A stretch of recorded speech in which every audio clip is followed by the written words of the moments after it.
Hello everyone, this is Michael's Spivak Calculus, and we started solving problems in the problem set of Chapter 1, Basic Properties of Numbers, and this is the fourth problem in problem 1. When x, we have to prove x to the power of 3 minus y to the power of 3 is equal to x minus y times x squared plus xy plus y squared. Alright, so let's see somehow we can pull out x minus y from this left hand side terms. So x cubed minus y cubed is equal to x cubed minus xy plus xy minus x cubed. This is the critical thing, I believe, is because we are just adding 0 to it. So nothing has changed, so we can establish equality. So x cubed has x in it, and minus xy also has x in it. So by distributive property, we have x squared minus y, and then we have y on xy minus y cubed, so we can pull out y. Then by distributive property, we can also do this. Okay, so I think this one is a bit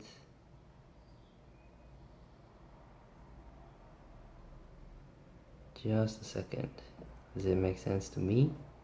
Yes, it does, but I don't think it's going to establish the equality that we want to see. So let's take it a step back and change the order in which this has been added to us, right? Why don't we just flip this thing, then see how it goes. So x cubed plus xy minus xy minus x cubed. So still equal, and we can pull x from it for the first two terms, and minus y for the first two.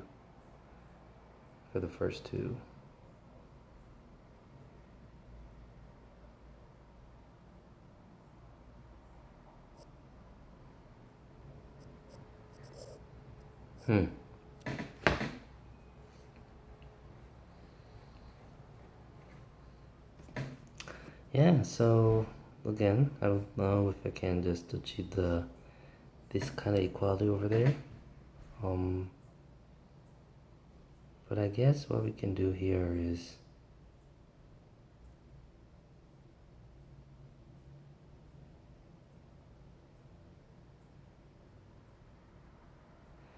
a little bit of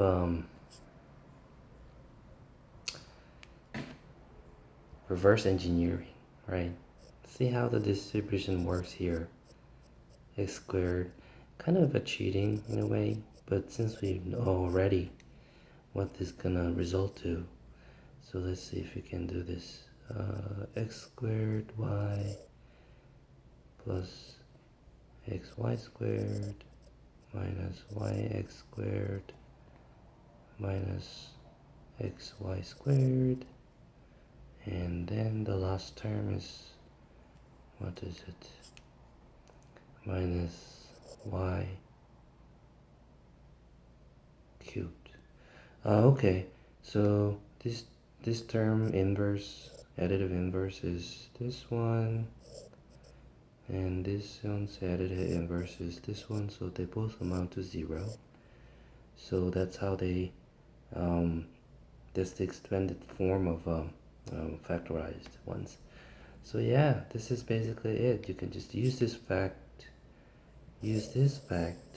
to factor out y cubed minus y cubed, x cubed minus y cubed, and in the end resulted in the form of x minus y times x squared plus xy plus y squared.